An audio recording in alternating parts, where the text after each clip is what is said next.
Selamat datang di Beetle Channel. Semoga kita bahagia. Jangan lupa subscribe, like, komen dan share agar channel ini semakin berkembang. Terima kasih. Bab 181 sambil menelan ludah. Zack menjilat bibirnya yang kering dan berusaha sekuat tenaga untuk menghentikan suaranya agar tidak bergetar. Sejak pagi ini indeks Hensel turun 3.000 poin dan 15 miliar yang kita investasikan menjadi total 29,6 miliar. Hanya dalam satu hari kita menghasilkan 14,6 miliar. Dewa Stok. One Line. Anda benar-benar dewa saham. Zack gemetar saat dia berbicara. Pada saat yang sama, para trader saham di ruangan itu semua memandang Jasper dengan tatapan penuh kekaguman. Sebagai eksekutor yang hanya mengikuti perintahnya, mereka tahu lebih baik daripada siapapun betapa tegas dan intelektualnya perintah Jasper.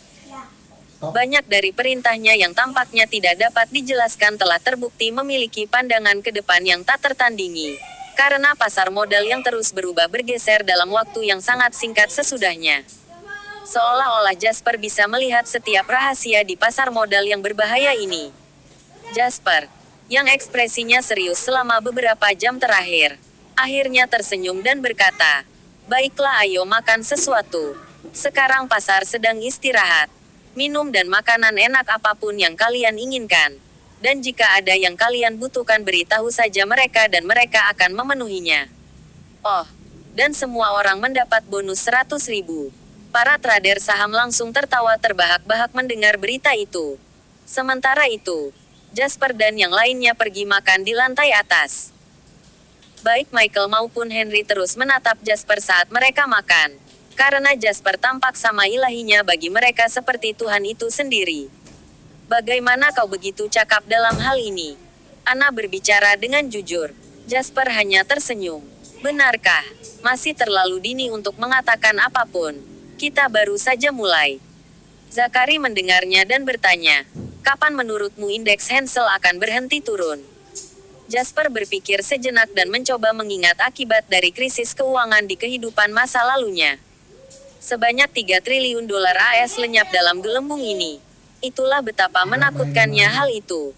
Di sisi lain, indeks Hensel turun menjadi 8.000 poin. Itu lebih dari 60%. Untuk menjelaskan konsep ini dengan contoh sederhana, bayangkan Anda menginvestasikan 100 dolar ke pasar saham sebelum gelembung. Ketika gelembung berakhir, Anda akan memiliki kurang dari 40 dolar. Jika Anda kebetulan berinvestasi di perusahaan yang bangkrut dan harus keluar dari pasar, maka Anda akan dibiarkan tanpa 1 sen pun. Begitulah kenyataan kejam dari pasar keuangan. Tidak mungkin akan bertahan pada 10.000 poin. Aku katakan itu akan turun melewati 9.000 setidaknya. Jasper memberikan jawaban yang lebih konservatif. Zakari dan Michael berbagi pandangan dan menarik napas dingin. Mereka mengerti apa arti angka yang diberikan Jasper kepada mereka. Angka seperti itu berarti bahwa ekonomi kota Harbor akan kehilangan setidaknya 5 tahun pertumbuhan ekonominya. Kenapa ekspresimu begitu? Bukankah kita mendapatkan lebih banyak jika semakin turun? Henry bertanya dengan bodoh.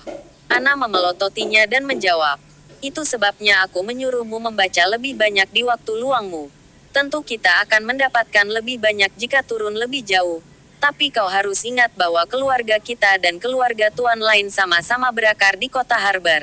Bagaimana keluarga bisnis seperti kita bisa terus menghasilkan uang ketika ekonomi kota Harbor kacau?" Henry tercengang dan dengan cepat menjawab, "Kau benar, apa yang akan kita lakukan?" Jasper tenggelam dalam pikirannya. Dia hanyalah pengamat yang hanya bisa menyaksikan apa yang terjadi setelah itu terjadi di kehidupan masa lalunya. Dia hanya mengetahui krisis ekonomi yang meledak setelahnya melalui laporan. Namun untuk mengalaminya secara langsung sekarang, dia bisa merasakan bahwa ada tangan tak terlihat yang mengendalikan krisis keuangan ini. Seseorang sepertinya sengaja menghancurkan ekonomi kota Harbor. Saham Harbor bisa turun. Trennya seperti itu. Tidak mungkin ada orang yang bisa menyimpannya sekarang dengan bagaimana gelembungnya diperbesar.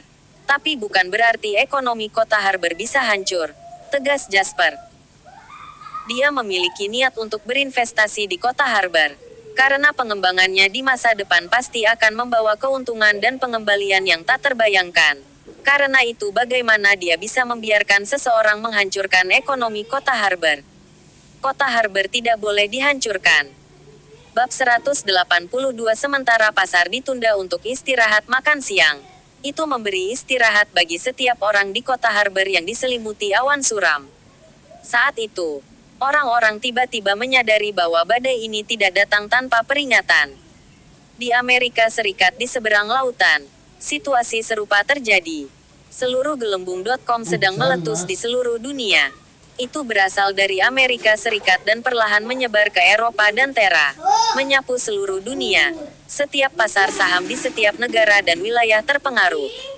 Setiap orang yang memasuki pasar saham dengan harga tinggi sekarang harus membayar harga yang tragis untuk keputusan impulsif mereka. Hampir 1 triliun dolar AS telah hilang di pasar saham global pada hari perdagangan pertama gelembung itu meletus. Banjir laporan membawa berita terbaru kepada warga kota Harbor, dan para pembaca merasa kulit kepala mereka tergelitik ketakutan. Kota Harbor belum sepenuhnya pulih dari serangan tsunami finansial 3 tahun lalu. Dan disinilah mereka dengan meletusnya gelembung.com. Banyak orang tumbuh uban dalam semalam karena hal ini. Dengan kekacauan yang belum pernah terjadi sebelumnya terjadi di latar belakang, segala macam monster dan iblis mulai mengintai. Beberapa yang disebut ahli peninjau saham di saluran ekonomi dengan panik menganjurkan bagaimana krisis saat ini hanyalah penyesuaian sementara dan bahwa setiap orang harus mempertahankan pertahanan mereka. Sehingga mereka tidak menyebar dan menciptakan lebih banyak kepanikan. Seolah-olah ada orang yang mau mendengarkan mereka saat ini. Melihat harga saham turun dari menit ke menit dan nama-nama saham berbaris di batas bawah. Semua orang khawatir bahwa mereka akan kehilangan uang yang telah mereka investasikan ke pasar. Orang-orang murung dan mereka mulai memikirkan bagaimana mereka bisa keluar dari situasi itu. Tidak peduli bagaimana dunia luar memikirkan dan memahami situasinya. Jasper mengikuti Zachary dan Michael kembali ke ruang tamu yang merupakan medan pertempuran mereka setelah makan siang. Katakan Paman Lau. Jika ekonomi kota Harbor benar-benar menghadapi kerugian yang tidak dapat diubah, akankah keluarga kaya kota Harbor menyelamatkan kota? Tanya Jasper. Zachary menjawab tanpa ragu. Ya, atau setidaknya kebanyakan dari kita akan melakukannya. Sama seperti krisis ekonomi 3 tahun lalu. Sebagian besar pengusaha kaya kota Harbor bekerja sama untuk bertahan melawan invasi investor barat. Kota Harbor adalah rumah kita bagaimanapun juga dan tidak ada yang dikecualikan. Jika ekonomi kota Harbor hancur, maka kami keluarga kaya juga tidak akan bisa diandalkan. Menyeimbangkan pro dan kontra, aku pikir kebanyakan orang akan dapat membedakan mana yang lebih penting. Ucapan Zachary telah memberi Jasper sesuatu untuk dipikirkan. Mari kita lihat bagaimana kelanjutannya dulu. Jasper menghela napas. Meskipun Zachary menjanjikannya, Jasper tidak bisa tidak berpikir bahwa ada lebih banyak kejadian ini. Jika target kekuatan misterius adalah ekonomi kota Harbor, maka tidak masuk akal bagi mereka untuk mengabaikan kekuatan keluarga kaya kota Harbor. Masalah terbesar sekarang adalah bahwa musuh berada dalam kegelapan. Jasper tidak memiliki cukup petunjuk untuk melanjutkan. Namun, Jasper juga memiliki kelebihan yang sama besarnya dengan lawannya identitas tersembunyi. Satu-satunya hiburannya adalah bahwa lawannya juga tidak cukup tahu tentang dirinya sendiri. Sore itu, pasar dibuka kembali tepat waktu. Seperti yang diharapkan Jasper. Setelah istirahat makan siang singkat, dana posisi naik dikumpulkan dan pertempuran mulai fokus pada beberapa saham representatif. Karena baru beberapa menit sejak pasar dibuka kembali, kedua belah pihak masih melakukan perdagangan bolak-balik. Hal tersebut memberikan banyak harapan kepada investor dan menghidupkan kembali kepercayaan mereka di pasar. Namun, orang-orang di industri seperti Jasper tahu bahwa ini hanyalah seberkas cahaya sebelum kematian menimpa. Seperti yang diharapkan, 10 menit setelah pasar dibuka kembali, sepertinya tidak ada akhir dana dari posisi beli. Orang-orang posisi naik tidak bisa menahannya lagi dan garis pertahanan mereka jatuh lagi. Kali ini, itu adalah penurunan yang cepat. Indeks Hensel langsung turun 500 poin. Air yang mengalir deras di sungai tiba-tiba berubah menjadi air terjun yang jatuh dari tebing. Bercipratan kemana-mana seperti longsoran salju. dan tidak ada yang bisa menghentikan serangan dari posisi pendek. Pasar jatuh. Jasper tiba-tiba berbicara, menatap pemandangan spektakuler dari warna hijau yang murni dan tragis di layar. Hampir setiap saham turun. Bab 183. Pada saat itu, panggilan telepon Zakari meledak. Mereka semua berasal dari keluarga kaya kota Harbor. Beberapa di antaranya bahkan memegang posisi senior di pemerintahan kota Harbor. Mereka punya satu tujuan. Dalam menghadapi krisis ekonomi kota Harbor saat ini yang begitu parah, orang kaya panik dan tersesat. Mereka perlu membuat sebuah rencana baru. Karena orang kaya memegang kehidupan ekonomi kota Harbor di tangan mereka adalah satu-satunya yang memiliki kekuatan untuk membalikkan keadaan pada saat seperti itu. Bahkan Michael menerima panggilan telepon serupa. Baik Zakari dan Michael terbelah antara merasa gembira dan sedih. Untuk penurunan yang lebih besar yang diambil pasar saham. Semakin banyak yang mereka hasilkan. Namun membiarkannya terus jatuh tidak berbeda dengan membunuh angsa yang bertelur emas. Belum lagi citra prestisius keluarga Lau akan hancur jika dunia luar mengetahui situasinya. Tidak hanya keluarga kaya yang panik, tetapi bahkan pemerintah kota Harbor juga mendesak untuk bertindak. Jasper, mereka perlu mendiskusikan rencana untuk menyelamatkan kota. Apa pendapatmu dalam hal ini? Zakari mulai melihat Jasper sebagai orang yang setara, bukan seseorang dari generasi muda, sebelum dia menyadarinya. Kalau tidak, Zakari tidak akan meminta pendapat Jasper tentang sesuatu yang begitu penting. Menyelamatkan mereka tidak perlu dikatakan lagi, jawab Jasper dengan pasti. Bahkan Michael tahu, ekonomi kota Harbor adalah basis. Boleh jatuh tetapi tidak boleh dihancurkan. Jasper melirik pasar saham yang terus turun tanpa menahan diri. Kota Harbor saat ini memiliki sekitar 1.300 saham di pasar dan lebih dari 900 di antaranya telah mencapai batas bawah. Dengan cara yang berjalan, setidaknya 1.000 saham akan mencapai batas bawah sebelum pasar ditutup malam ini. Ini adalah situasi yang belum pernah dihadapi saham Harbor sejak pembukaan pertamanya.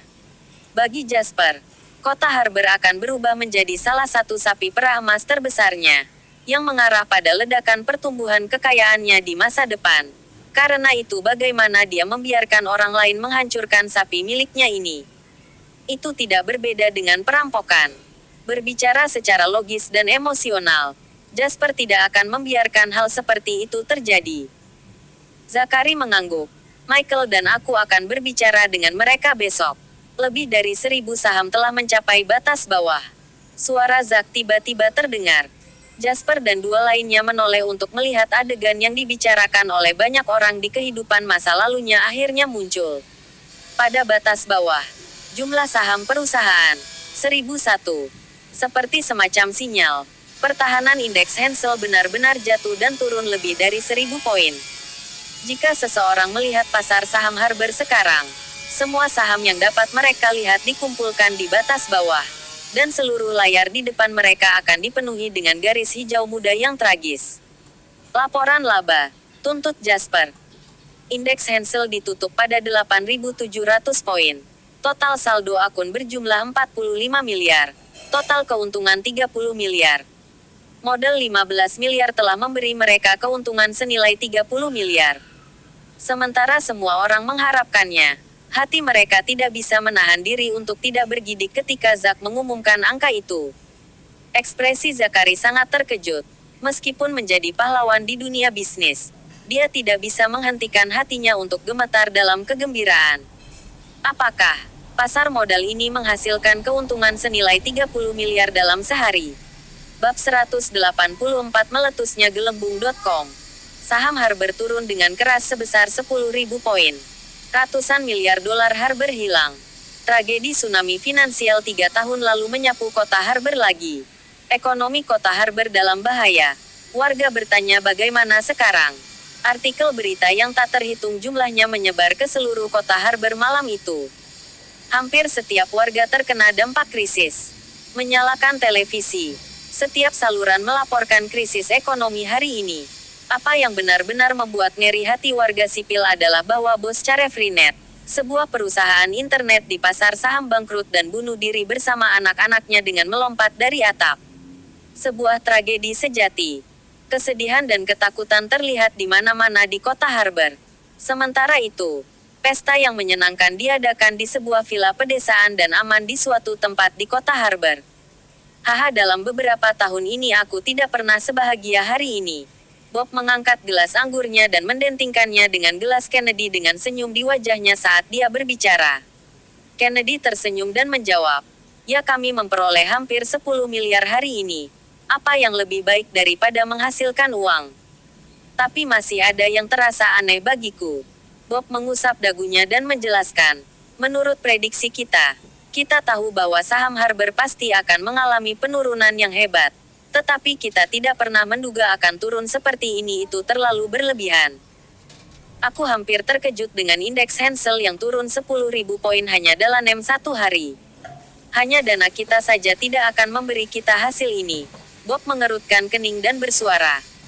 Kennedy tampaknya juga berpikir, "Aku juga menyadarinya, sore ini pasti ada entitas lain di pasar selain kita dan dana mereka sama sekali tidak lebih rendah dari kita. Mereka telah mengambil posisi turun dan jika aku harus menebak, aku akan mengatakan bahwa mereka telah menyiapkan setidaknya puluhan miliar dana." "Menurutmu siapa itu?" Bob bertanya dengan cemberut. "Aku tidak tahu. Tapi mungkin itu bukan kekuatan lokal kota Harbor." Kennedy memberikan deduksinya sendiri. Saat itu, Rogers menuruni tangga villa dengan ekspresi santai dan menoleh ke Kennedy. "Markas Quantum Funds sangat senang dengan hasil kita, teman-teman. Investor Wall Street sebagian besar juga diuntungkan. Bukankah semua kabar baik ini harus dirayakan?" "Tidak bisa tidak setuju." Kennedy dan Bob mengangguk sambil tersenyum. Kemudian mereka memberitahu dia tentang kecurigaan mereka. Rogers mengerutkan kening. Tetapi ekspresinya tidak mengkhawatirkan. "Mungkin modal Eropa lainnya dijual. Atau bahkan mungkin salah satu tetangga Summerland kalian. Tapi aku bisa memastikan bahwa modalnya bukan dari Wall Street. Awasi besok. Kita akan mengawasi tindakan mereka selanjutnya," jawab Rogers dengan jelas. Bob ragu-ragu sebelum berbicara. "Tuan Rogers, rencana awal kita adalah menjatuhkan indeks Hensel sebanyak 10.000 poin dalam 3 hari. Tapi ini baru hari pertama dan indeks Hensel sudah turun 9.000 poin. Jika ini terus berlanjut, pemerintah kota Harbor dan keluarga kaya lainnya akan bekerja sama untuk membantu." Kennedy menyela. "Aku sudah menerima telepon mereka hari ini. Mengatakan bahwa 4 keluarga utama harus membuat rencana dan mempublikasikannya. Kemudian bekerja sama dengan keluarga kaya lainnya untuk menyelamatkan kota." Rogers tersenyum bercanda. "Sayang sekali mereka tidak tahu bahwa di antara 4 keluarga kaya utama kota Harbor, kau ingin saham Harbor turun." Kennedy menjawab dengan jelas. "Tetap saja, Anda tidak bisa membiarkan mereka mengetahuinya atau setidaknya belum. Kalau tidak, tamatlah pijakanku di kota Harbor." Bab 185. Bisnis keluarga Langdon sudah mulai pindah dari kota Harbor, bukan? Bisnis kalian ada di mana-mana di Tera Tenggara. Jadi apa yang kau takutkan? Rogers tidak peduli. "Tapi tidak ada salahnya Anda pergi. Setidaknya kita akan mendapatkan beberapa wawasan tentang bagaimana 4 keluarga besar kota Harbor berencana untuk menyelamatkan kota. Dengan intel di pihak kita, bagaimana mereka bisa menang dari kita?" Rogers menyatakan dengan jelas. Rogers menepuk bahu Kennedy ketika dia memperhatikan ekspresi tenang pihak lain. "Ada pepatah di Amerika Serikat bahwa modal hanya berteman dengan pemenang Langdon. Kota Harbor masih terlalu kecil. Belum lagi ia telah kembali ke keadaan semula sekarang. Anda harus tahu bahwa Barat adalah tempat surga sejati ada untuk orang-orang seperti Anda." Kennedy tersenyum. "Aku tahu. Kita akan selalu berteman dengan Quantum Funds." Rogers tertawa terbahak-bahak. "Tentu saja. Sebagai salah satu pendirinya, aku dapat berjanji kepada Anda bahwa Quantum Funds akan selalu bersedia berteman dengan orang-orang cerdas seperti Anda." Malam perlahan-lahan menjadi gelap. Dan Zachary harus melakukan banyak hal selain guncangan yang dialami pasar saham. Orang-orang saat ini sangat bergejolak. Itu sebabnya dia meninggalkan rumah setelah pasar tutup. Terutama di saat-saat seperti inilah selebriti seperti Zachary dan Michael menjadi lebih sibuk. Karena kebanyakan orang mengharapkan orang kaya memberi mereka tindakan penyelamatan. Sementara itu, Perusahaan mereka juga perlu menunjukkan kehadiran mereka untuk menenangkan hati warga sipil. Jasper, di sisi lain, sekarang punya banyak waktu luang. Melihat situasi dengan pasar saham Amerika Serikat, Jasper menyadari bahwa perkembangannya secara fundamental berbeda dari kehidupan masa lalunya. Mungkin karena partisipasinya di saham Harbor, tetapi kekuatan dan kecepatan badai ini telah meningkat pesat. Saham Harbor hanya turun 10.000 poin 3 hari setelah badai dimulai di kehidupan masa lalunya. Namun turun lebih dari 9.000 poin dalam satu hari kali ini. Penurunan harian hari ini telah mencapai titik tertinggi sepanjang masa. Ini adalah pertama kalinya pasar saham di seluruh dunia turun 10.000 poin dalam satu hari. Malam itu dingin, dan Jasper merenungkan rencana besok. Anna berjalan mendekat sebelum Jasper menyadarinya. Dia berkata kepadanya, "Kau belum beristirahat dengan baik beberapa hari terakhir ini. Sudahkah kau meluangkan waktu untuk beristirahat?" "Aku sebenarnya tidak terlalu lelah. Plus ada banyak hal yang belum aku rencanakan," jawab Jasper sambil tersenyum. Anna menghela napas. Para pengamat hanya melihat betapa cemerlangnya orang-orang sukses yang bersinar. Namun tidak banyak dari mereka yang tahu bahwa kesuksesan tidak pernah datang dengan mudah. Itulah idenya. Kau harus berusaha jika ingin menuai hasil. Jasper setuju.